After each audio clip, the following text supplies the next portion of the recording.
It is the smell of a city that often informs you of the quality of its people. In Berlin, where the perfumed ladies and gentlemen walk the wide streets, twirling parasols, and you catch that warm scent of the restaurants, and that acidic hint of aperitifs served to indolent aristocrats. In Essen, the smog and yellowed clouds that hang over the city from the industrial effluence grabs you by the neck and tells you exactly what you need to know. In Munich, the cleaning agents scrubbing the graffitos of the Catholic resistance from the stone walls, and the boot wax of the police rubbed into the curbs stuck to you like tree sap. Paris was different. Devereux had hit the head of the nail. There was familiarity. It had the Berlin restaurants and a bit of the smog of Essen, and some strange artificial fragrances from the street cleaners that gave Munich. But there was something all amidst it that told me the city was unique. A heat like an Asian market would be the closest comparison. Stepping off of the platform didn't garner much immediate attention, but the Daimler carriage starting its motor certainly gave some of the nearest folk a shock. Devereux and I stepped out of the way for Tirpitz to have a bit of a joyride.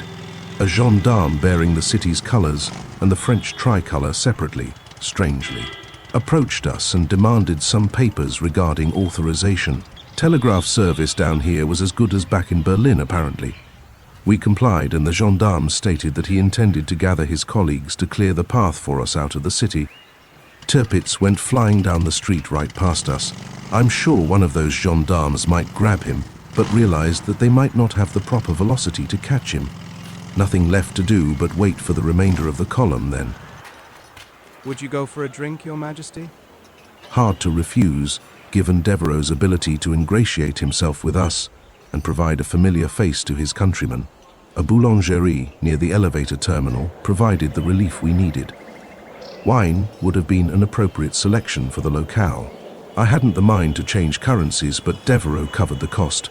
His tenure with us would conclude when we assembled and took to the field, and I had a disappointment in seeing him go. We heard that rhythmic clank that preceded our arrival and observed our second company proceed in our fashion.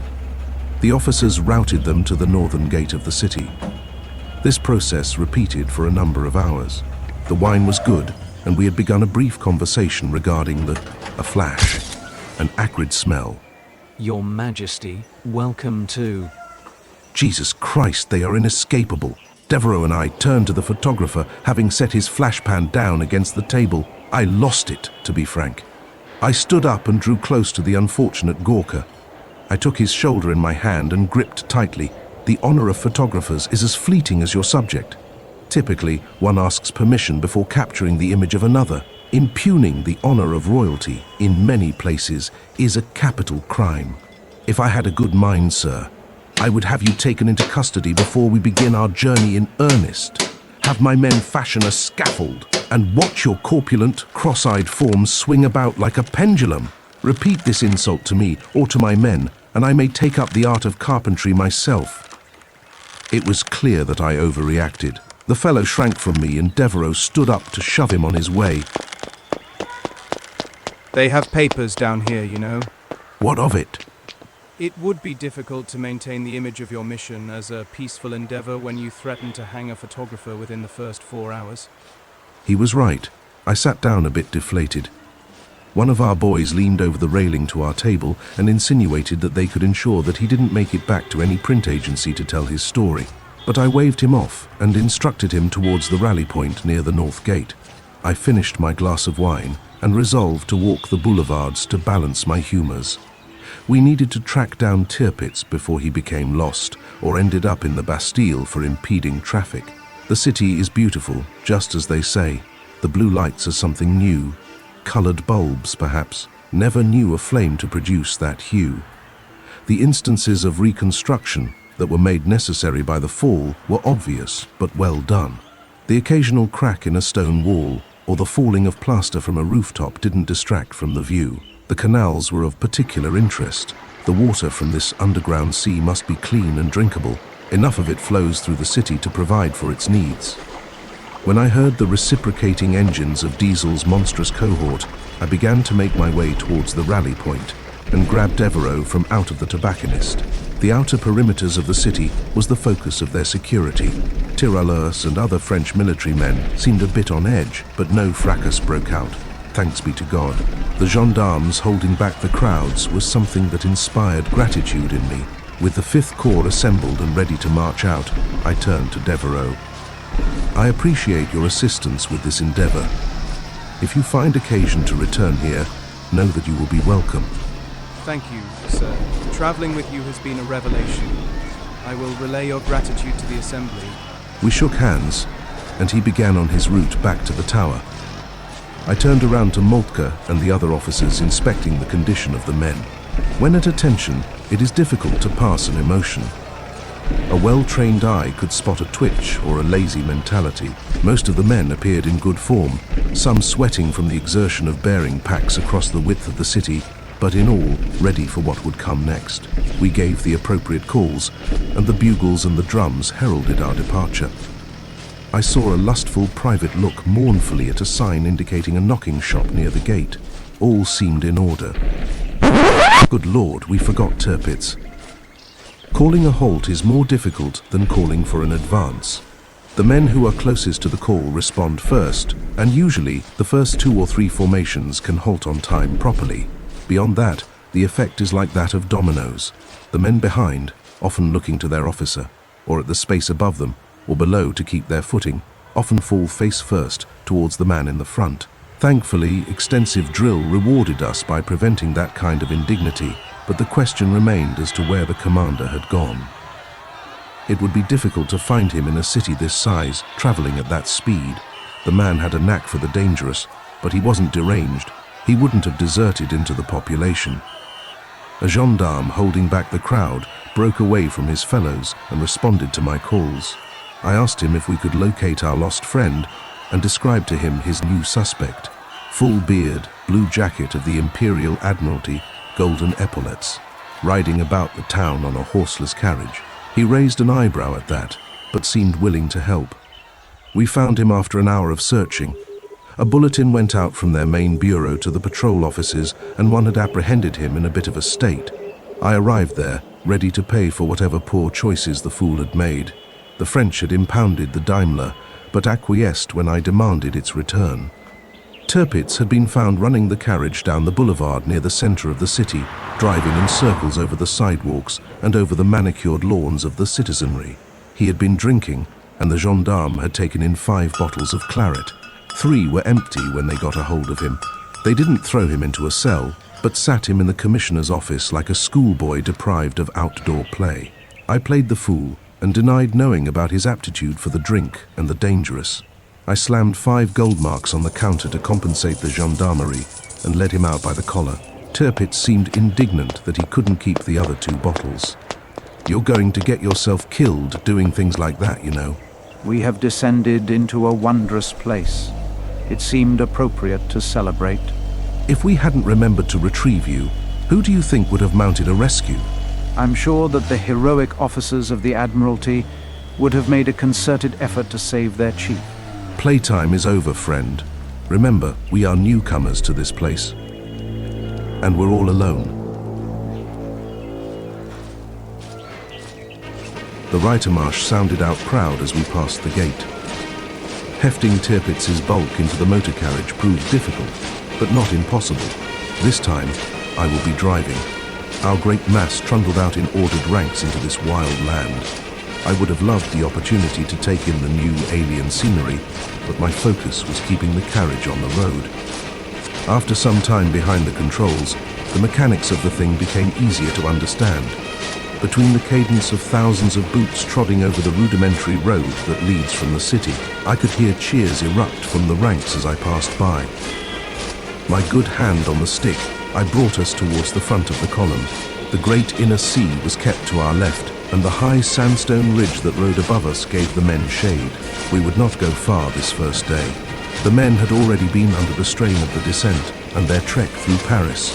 We would proceed several miles down the road until our scouts reported our arrival at the halfway point between Paris and New Kirkwall. The Parisian suburbs grew more desolate, and we could still make out her citizens going about their business. We began to lose the light after 2 hours of progress, less than we had hoped and that Moltke had planned, but the delays that resulted from the escapades of our naval attaché were the primary reason. The call to halt to the column went out, and we would bivouac on the ridge above the road, a good distance from the inner sea. The satisfaction of watching this level of organization is something that I think is Moltke's primary motivation. Like Caesar at Alesia, we watch the regiments break apart, assemble in labor groups, pitch tents and canteens, organize watch schedules, and roll out the field kitchens. The command tent was just as it had been at Zorndorf. Most of the officers occupied themselves with idle chatter concerning the state of the French capital and its new surroundings. The gentleman with the topography company attempted to steal the remaining daylight to make some initial measurements. Dinner was surprisingly satisfying after a full day of travel. Tirpitz had begun to sober up, and I gave the order to the staff not to serve him any beverage but water. I could feel his cold glare across the table, but I didn't acknowledge it. The time came for retirement to my tent. I had an adjutant bring me a lantern for letter writing while the remainder of our encampment called for light out. As I wrote, I could hear the shuffling of hobnails against the dry stone, knowing that our patrols were making their rounds. Beyond an occasional campfire and lantern light, darkness swept over us. It took me about a half hour before I could sand the ink, and the lantern proved able enough to melt the sealing wax. I will hand it to our postmaster tomorrow. For the moment, I could finally find rest.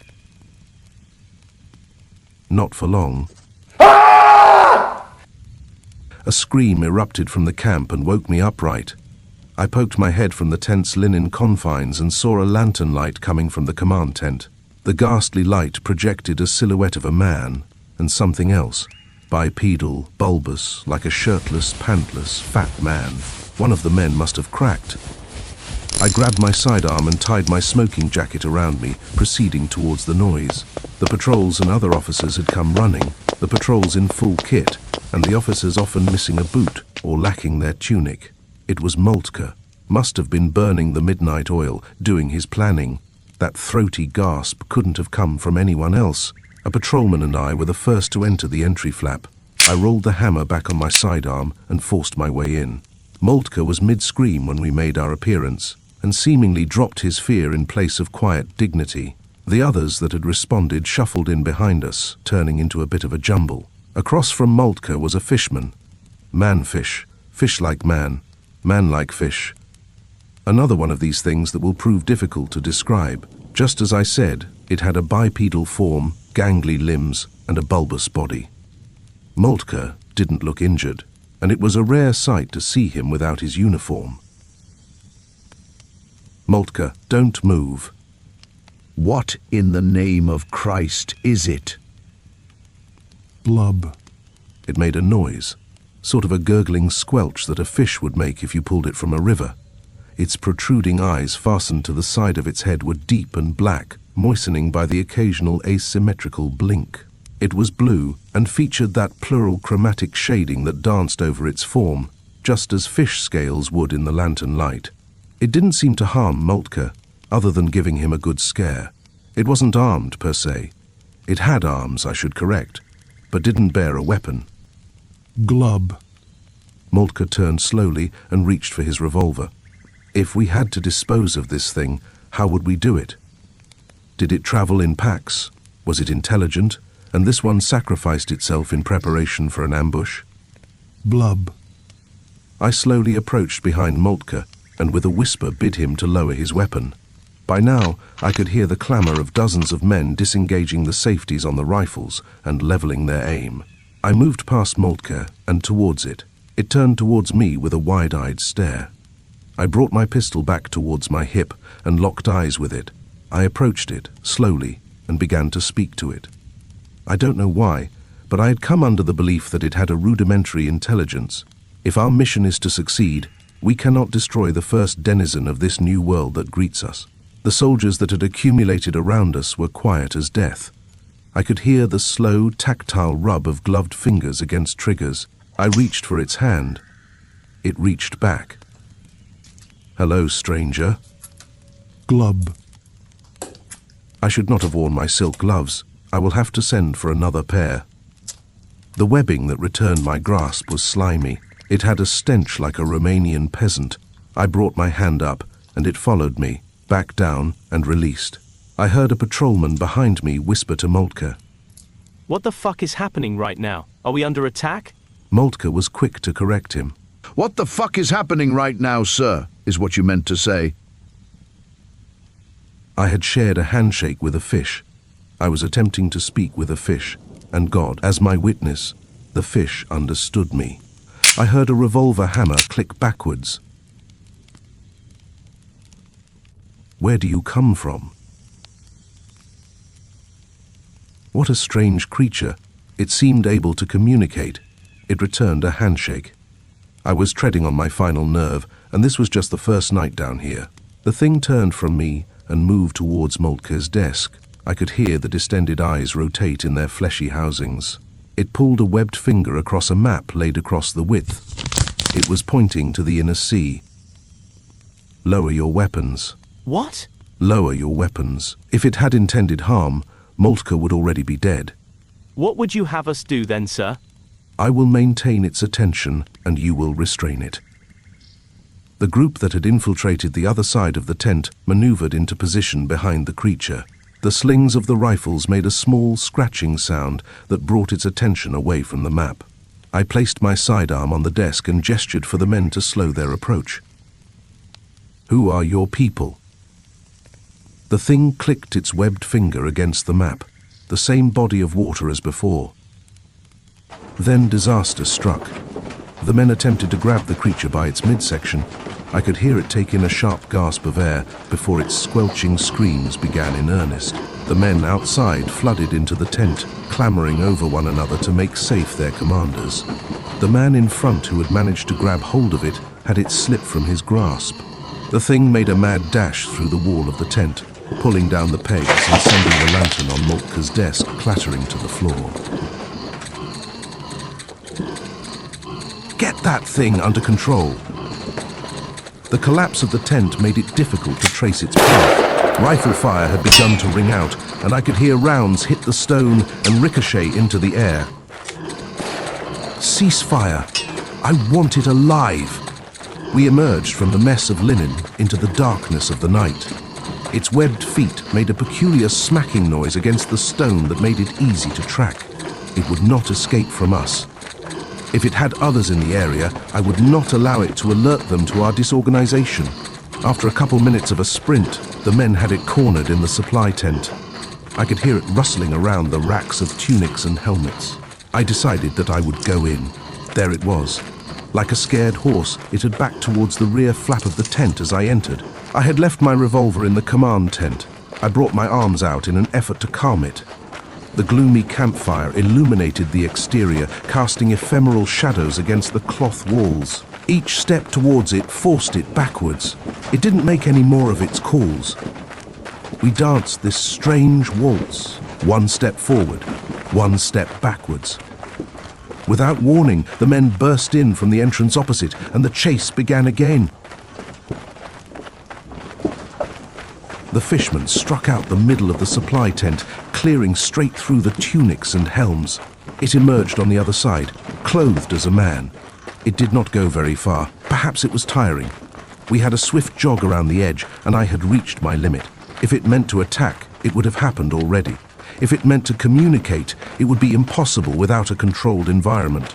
I leaned over and placed my hand on my knees in an effort to catch my breath, and made the call. Let it go. The exasperated men, breathing heavily from the exertion of the chase, gave cries of refusal. The situation became difficult. The officers, still half-dressed, recommended that we destroy it. I couldn't permit that. And now that it had our equipment, it would bear a bad omen for us to shoot it. Men and officers began to disperse back to their tents. We would need to call morning assembly an hour or two later for their sake. I turned and heard that moist spatter again. It began to approach. I lacked my sidearm, and I called for the men to return to me. It continued its approach. As it grew closer to me, the men shouldered their rifles, a dozen clicks of the safety mechanism, a dozen fingers wrapping around triggers. The creature closed the distance. The spiked helmet sat askew on its wide cranium. The tunic it had stolen drooped against its bulbous figure. Blub. A sparrow, perhaps, a screeching black fluttering of wings passed by us, and the creature snapped it up and forced it into its mouth. You could hear a faint squeal before its molars cracked the bones, and the gummy cavity that constituted its mouth slowly enveloped it. I heard a man vomit behind me, but I didn't turn around to see who it was. I don't know if it was the stress of the situation or the lack of sleep, but I couldn't help but chuckle at it. A bit of red blood trickled down from its maw, and it brought its webbed appendage against its face and gave a clean wipe across. My ability to maintain composure failed me. I couldn't help but make the joke. "Would you like a napkin, sir?" The men started to laugh. I couldn't hear Moltke's sadistic hyena snarl that characterized his reaction to humor, so he was either reconstructing his tent or didn't find the circumstances as humorous as I did. I offered my hand again to it, and it returned my offering, up and down again. I turned back towards the center of the encampment. I heard another squelch. I turned to face it. It had drawn closer. It was following us. A stray dog would be the best comparison, following the nearest passerby in hope of a warm bed and meal. The eyes continued to blink, left and then right. The men had lowered their weapons and had begun to disperse. I would have called for our scientific contingent to examine it, but the hour was late, and this entire course of events needed to end. A number of officers had surrounded me at this point and walked at my sides while the creature followed us, all the way back to the command tent. It had become obvious that sleep would not find me again tonight, and I had my adjutant prepare coffee on the camp stove. It was kept in close order with the officers, a mascot, perhaps, as one of them had recommended. It must be a good omen that one of these denizens of the deep would take to us on our first night, and even adopt our uniform. I listened to the idle chatter of our officers as I lay in my cot. It must have a name, not in our language, but in its own. Have you learned to speak fish at the academy? Perhaps we should give it one. It plucked that bat right out of the air. Vogler, perhaps? Something more majestic. It keeps company among the command. A snicker went up at that. There was an emperor who reigned in the old empire, loved his birds, hunting, training, all of that. Henry the Fowler? Yes, that's him. Henry is a bit English, perhaps instead Henri. He may be Parisian. Perhaps he is one of them. One that God cursed when he dropped their city here. Enough. Heinrich. The nods proceeded in our little circle. Heinrich will do nicely.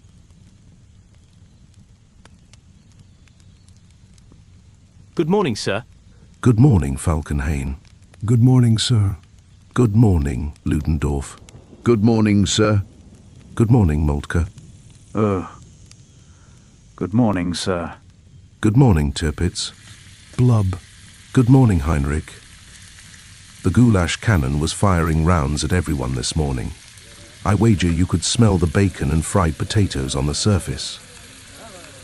I left our commanders in their tent and brought my dish back to my tent, stating that I would finish my letter to father during breakfast.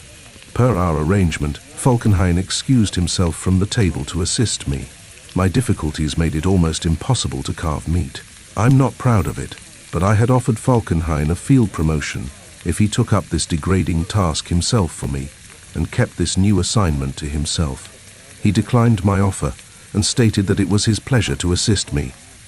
I took a seat on the camp stool in my tent, and Falkenhayn began his work. Heinrich had slept in camp that night, I think. When I woke that morning, he had been standing next to the campfire outside the command tent. If Falkenhayn was perturbed by his presence, he did not make it obvious. A shout erupted from the lower section of the camp. Lieutenant Falkenhayn, to the pioneer sections, if you please. I'll return shortly, sir. No trouble. Do your duty. He hadn't finished. He placed the knife and fork back on my desk with a metallic clatter and flew from my presence to attend whatever it was that demanded his attention. Heinrich remained, those black eyes following Falkenhayn out of the tent. He turned to me. You could see his focus rotate to my plate of peas and bacon and potatoes. Are you hungry, my friend, or are you still fulfilled from yesterday's avian dinner? He came forward and took the knife from my table. My heart pitched a little. Is this how the Hohenzollern heir goes to God? stabbed by a fishman in his tent while at breakfast? To my surprise, he began to imitate Falkenhayn. Falkenhayn, a germaphobe, continually wrapped anything he grabbed in a red silk handkerchief. Heinrich grabbed this in his webbed, three-fingered hand, took hold of the fork and knife, and divided the bacon. The cuts weren't even, but manageable. He took the kerchief, wrapped around the fork, and speared a portion of bacon and potato. He lifted it towards me.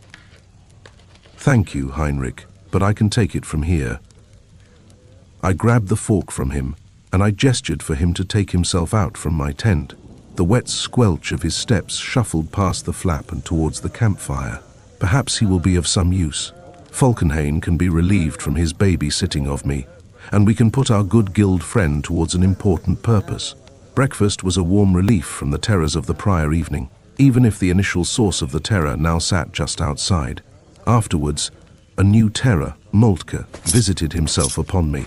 I could hear his boot spurs click against the stony earth from within my tent. My prince, should we not call to break camp and continue? Yes, I suppose so. It seemed a mercy to give the men 2 hours additional rest. And did that thing escape into the night? It became obvious that Moltke had reconstructed his tent and gone right back to work without knowledge of V-Corps' new mascot.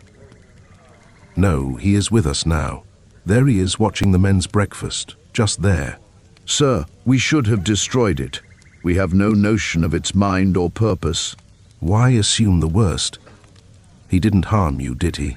No, but it entered my tent without me knowing. Had I not gotten up from my desk to refill an inkwell, it could have been at my back with some primitive club or a bayonet. You've observed its proclivity to steal equipment. I've decided to take the scientific approach.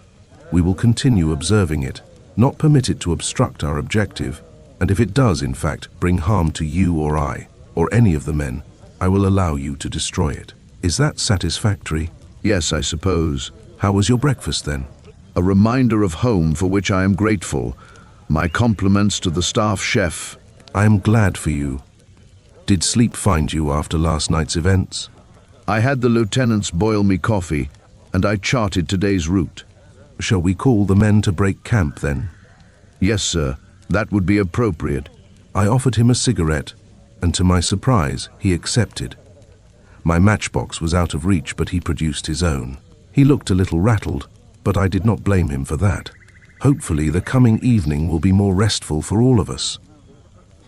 Do you have the time? My piece reads 11 hours. I have been reliably told that our timepiece readings may be inaccurate as to the remaining illuminated hours. Then we best get on with it. Send the call to break camp and begin the march. I shall, sir. Just as quickly as we had arrived, our great mass began to depart. The last breakfasts were distributed, parties cleaning dishes by walking to the edge of that inland sea. Tents were compacted and stored, rifles taken to shoulders, uniforms pressed and donned, and our formation began to take shape on the path of this strange ancient road, almost Roman in its quality. Ancient undoubtedly, judging by the well-worn surface. Again my thoughts drifted to Caesar as our column reassembled itself. Moltke gave the call, echoed by the officers on the rightmost rank of the men, and those thunderous bootfalls echoed out against the strange sandstone landscape. The only evidence of our presence were the remains of campfires, char marks against the smooth surface, and tent peg holes that drove little cracks into the great rocky ridge. The march continued along the road for 3 hours before a halt was called, and the command conference to determine whether we should stop and take luncheon, or push on towards the English settlement that we knew lay ahead of us. Moltke and I agreed against Tirpitz and some others that to push onwards would be the best practice. We took up a plan and set a pair of our dragoons, mounted on their motorized bicycles, to proceed ahead of the column, and liaise with the English garrison to inform them of our approach. We felt more comfortable camping outside the walls of our fellow Germanics, and if the governor of the settlement found it appropriate to quarter us within the settlement, all the better. They drove off, the clicking of the steel spokes punctuating the low drone of the small engines that powered their craft. Clouds had begun to form above us. Strange, given where we were, but it helped resolve the claustrophobic impression that we had been given during the descent. Our column maneuvered itself past one of those great stalactites. those that we had seen before, with great lights dotted across the surface. I asked Tirpitz to stop the carriage so that I might look upon the thing with my binoculars. A series of alcoves were dug into the surface. The lights were fires, I think. Some of the alcoves remained dark, and I could make out some movements within. Then, obscuring the fires and my vision of them, a swarm of bees. A jittering mass of flying creatures. No, a migration of birds? At this distance they must be enormous. On the creatures were men, whose deep bronze skin, highlighted by white markings that could be clearly perceived from so far away. A high screech echoed against the roof of this great cavern, and the swarm disappeared into the slow drifting cloud bank. I struggled to follow them amidst the milky white mass, but you would see the occasional wingtip growing larger in my magnified vision. Then, all at once, they emerged in a V-shaped formation, diving down straight towards us. Another avian screech brought the rest of the column's attention upwards. The shrieks of men and beast filled the air with the cacophony of the natives, and it became obvious what would come next.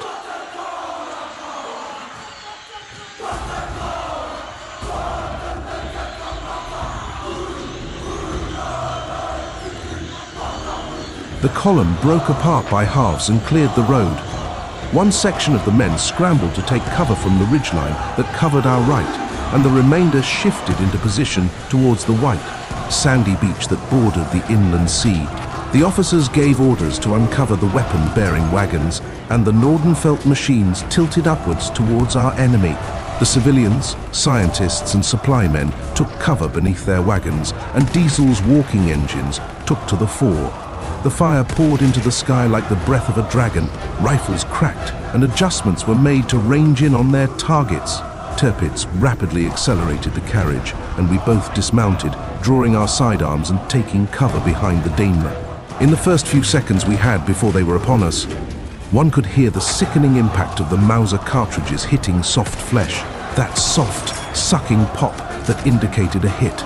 Reptilian and avian and human blood and viscera rained down onto the surface of the road. The screams of our officers to maintain fire and the war cry of our attackers smothered the field in a jumbled chaos. The first group passed over us, hurling stones the size of men's heads and wicked little bladed spears. From where I stood, they did not hit their mark, but the threat posed from the air prompted the men to keep to cover. The second wave ingratiated themselves amongst us, and the melee began. Reptiles, giant flying lizards of all forms, saddled by their controllers, swiped at our boys with curved claws and sharp fangs. With the targets now grounded, the men found that making their shots was significantly easier. I watched as one of Diesel's machines grabbed one of the attackers, mount and all, in its steel, vice-like grasp, and pulled the wings from the animal in a sickening, wet rip. They hadn't timed this correctly, it appeared. Had the next wave then passed over or landed on top of us just then, we surely would have been overwhelmed. However, our discipline proved out. I had seen several of our men knocked to the ground by the impact of the monster-riding enemy, but most of them got back to their feet and back into the fight. By the time the next wave emerged from the cloud bank, we were ready. The pom-poms had finally been loaded. Moltke, I'm sure, would be subjecting the crews to additional drill for their failure to join the action promptly. They belched shells into the sky, where they produced thick black blots of smoke like a spilled inkwell.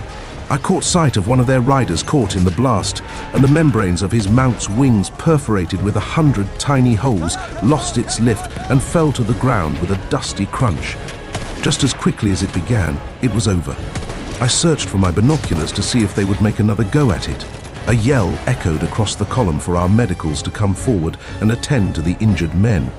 Many were helping their fellows up and walking them back towards the rear.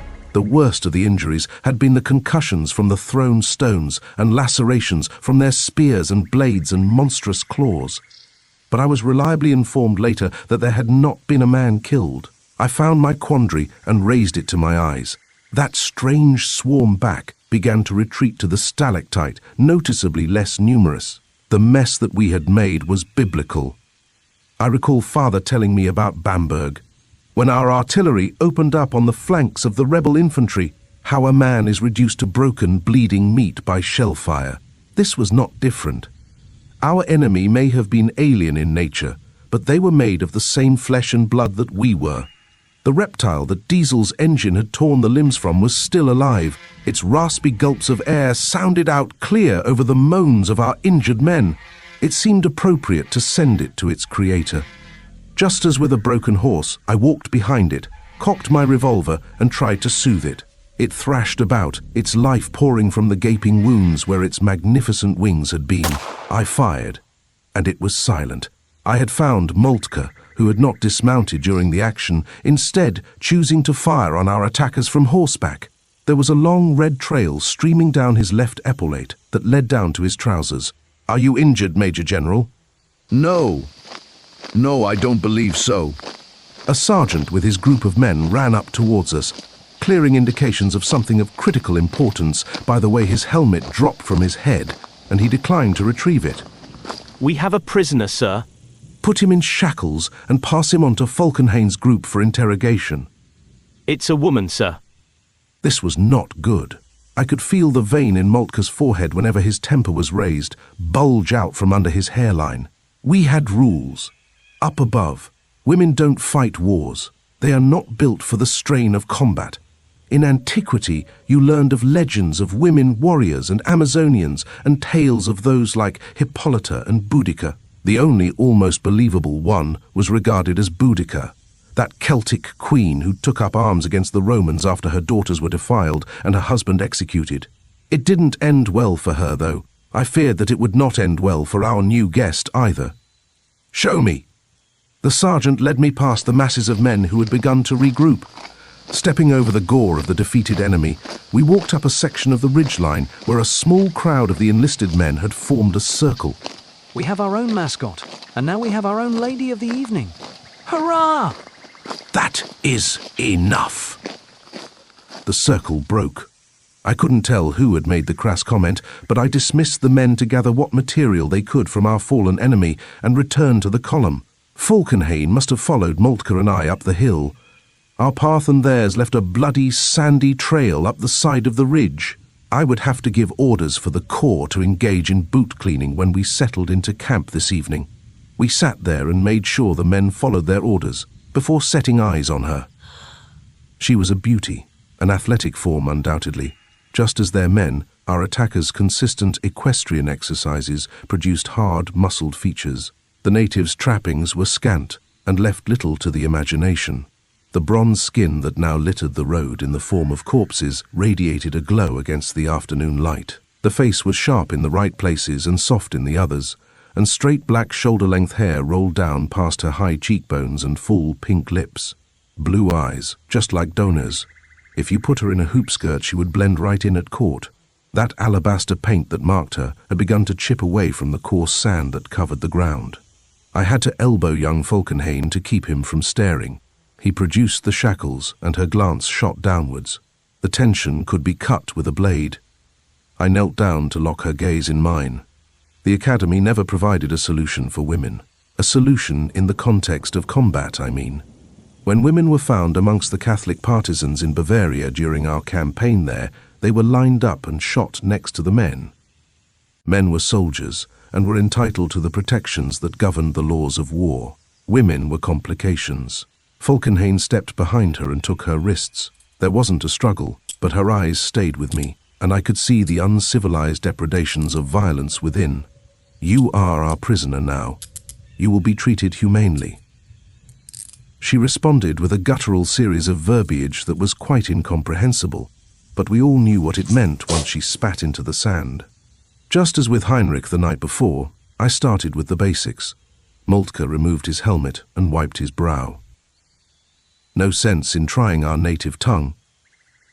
Do you speak English? Parlez-vous français?" A spark of recognition. She had a soft voice. "Oui, Seigneur." Oh dear. It was Moltke's turn to snap now, just as I had with the photographer the other day. I did not blame him. He rounded on her and took a tight grip of the length of her hair and pulled backwards. I had no notion he spoke French. "You savage little whore. Did the Parisians pay you to do this? Do you know that syphilis-ridden Frog Devereaux He drew his sidearm from its holster and pressed the barrel into the skin of her forehead. The whimpers began. It would be a mercy, savage. It would be a mercy for you by contrast to what the men would have. He thumbed the hammer backwards. I returned to our native tongue, resigned in some aspects that there might be one more casualty in this battle. Moltke. He turned to me, but briefly. The blood had flushed his face, and the spittle of anger had been caught in his moustache. This is beneath you. A couple of heavy breaths from him, and he released his grip. She bounced forward like a springboard. He returned his weapon to its holster. He attempted to give one of his snarls, but it died on the vine. Realizing what he was doing, a cooler breath came out of him, and he straightened his tunic, which had become ajar from his stooping. My apologies, Your Majesty. I lost control. It's all right. Your blood is up from the action. Go to the men and take a head count. I want an explanation for the attack of the primitives. You will get it. Falkenhayn and his men should extract it. They've proven useful. We are not animals, and I will not torture a woman. Sanity returned to him. His pupils expanded and his lungs let out a sigh. We are gentlemen, in the service of Germany and His Majesty. Indeed.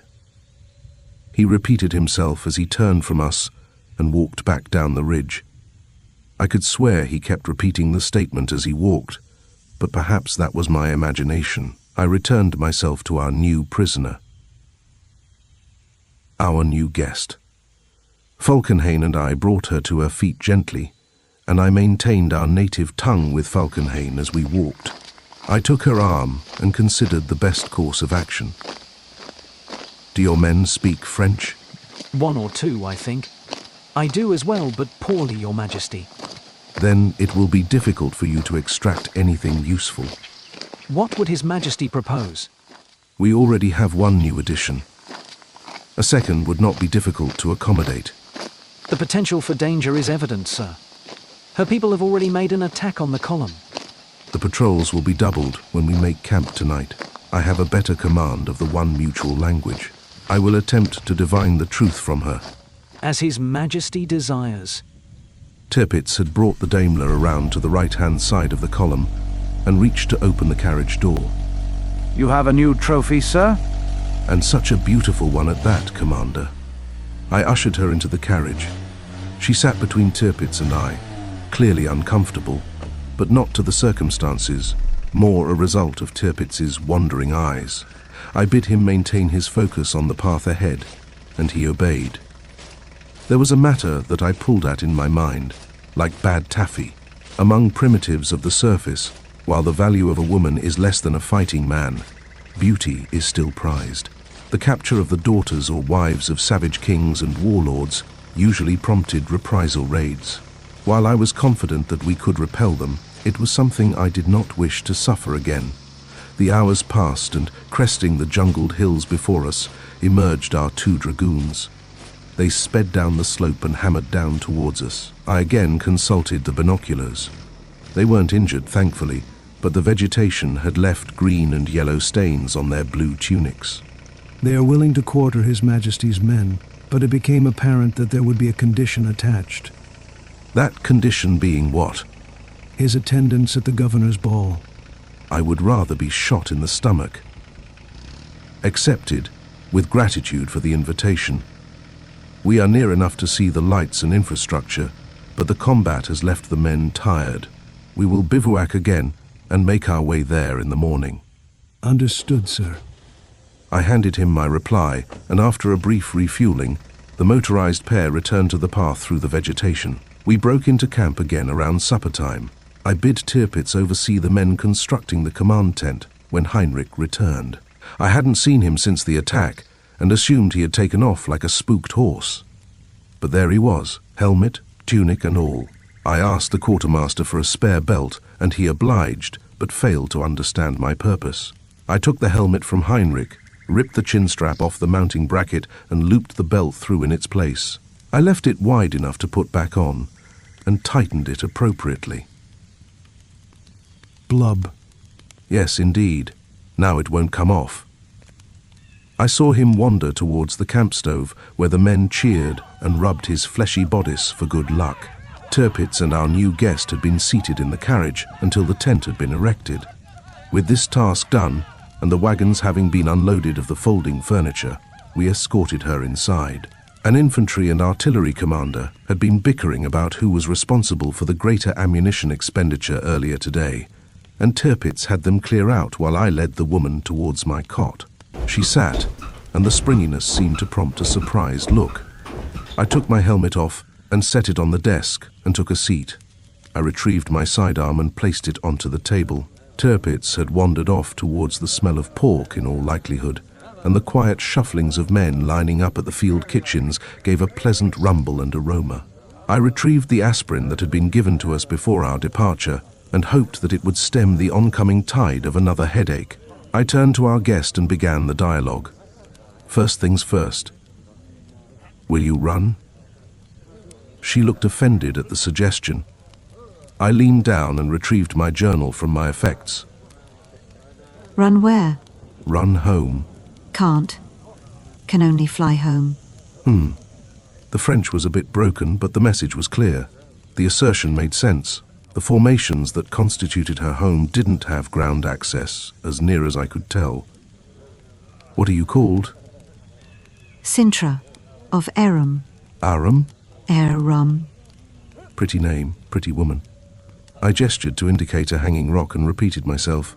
She nodded and confirmed my suspicion. Who are your people? Yazata, of Living Earth.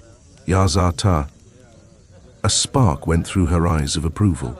The pen I had to hand was running out of ink, and I sent for a sentry to retrieve me a new one. While we waited, she became the interrogator. You are king? Prince. Kung. Above? Yes. Come for war? That struck me like the butt end of a rifle. Come for building, living. Like the red and blue.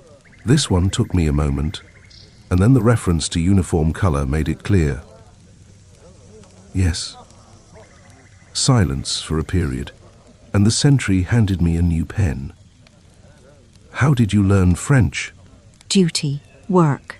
My headache worsened at the prospect of the next answer. You work for Red and Blue? When paid. Did you get paid today? No. God be good. I could have kissed her with that. Now Moltke's fears could be assuaged, and we need not start a pointless war. Why did you attack us? Honor test. Comprehensible, I suppose.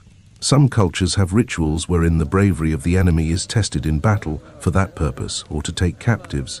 Prior to the Spanish conquest of Mexico, cultures of Central America would engage in what they would call flower wars, wherein the primary objective wasn't the total destruction of the enemy, but accolade and slave-taking. This could be similar. Will your people come again? Don't know. Will they rescue? Not yet. When? When father ready. Your father? Yes. Is father king? War leader. I folded my hands on my head and wanted to scream. It was at this juncture that the cook appeared, hefting a plate of pork and potato. I wanted to throw the pen at his head, but reeled myself in. I took the plate and set it down on the desk. I could hear the wet squelching of Heinrich's jaunt towards the tent. His bulbous form, whose silhouette now featured our Prussian spike, lingered outside the flap, with a shadow cast deep against the linen wall. Are you going to let him in, Gefreiter? Yes, sir. Heinrich did his duty. I placed my handkerchief in his hand before he began, to mitigate his oozings. While he did his job, Sintra and I swapped roles once again. You know his people? No. He came to us. Friendly. Good. His people dangerous. He is friendly. Blub. He should go back to sea. Why? It is his home. Heinrich finished and left the tent. Someone outside beckoned him with food, I presume. I found that my appetite had been killed off by these revelations. If I could see the future like Tirpitz's muse, I would have brought an anthropologist, and not 100 engineers. I pushed the plate towards the end of the desk, towards her. Eat. You must be hungry. She looked at me with incredulity and raised up her bare arms to present to me her bindings. Falkenhayn handed me the keys when we loaded her into the Daimler. and I stuck them into my pocket during the course of our trek today. More than once during the drive I had been tempted to unlock them, just to see what she would do. There's nothing that kills a man faster down here than curiosity, and Devereaux and Diesel's words echoed in my head. Against all instinct I produced the key and beckoned her forwards.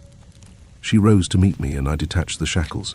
She sat back down, that springiness carrying her towards amusement. Outside, a commotion had developed. The barrels of lager that we had taken down were distributed, and Captain Hindenburg had uncorked the cask and was addressing a group of the men.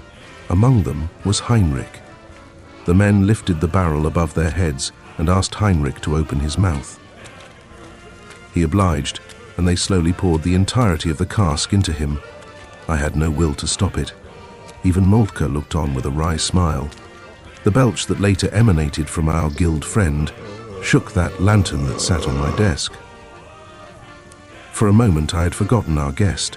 Expecting to turn and see her brandishing the knife at my neck, she dug through the stew, fishing out the pork with her fingers and licking them clean. Good poison lizard. Good cook. I will tell him. Wait a minute, what? Poison lizard? No, that is pig. Pig. I was nearing the end of my desire to understand the locals. I got the attention of the sentry that had been previously encouraging Heinrich's nascent alcoholism. Gefreiter, have the staff bring me a brandy. Shall I have the others vacate the premises for your lady's, pleasure? No, you fool. Just bring me a drink. Yes, sir. And an extra cot. Pull the one out from under Tirpitz if you can't find one. He returned shortly thereafter with a snifter, looked at my captive and then at me, and smiled. I was about to drive my boot so far up his posterior that he would taste the iron hobnails when Sintra pried my attention away. Donna? She had picked up the daguerreotype I had always kept on my desk while in camp. My wife. Wife? Woman. My woman. How many you have? One. Prince only has one? Yes. You lie. No. Yes. You have me now. Two now. I leaned back on the camp stool. Good God, what have I done?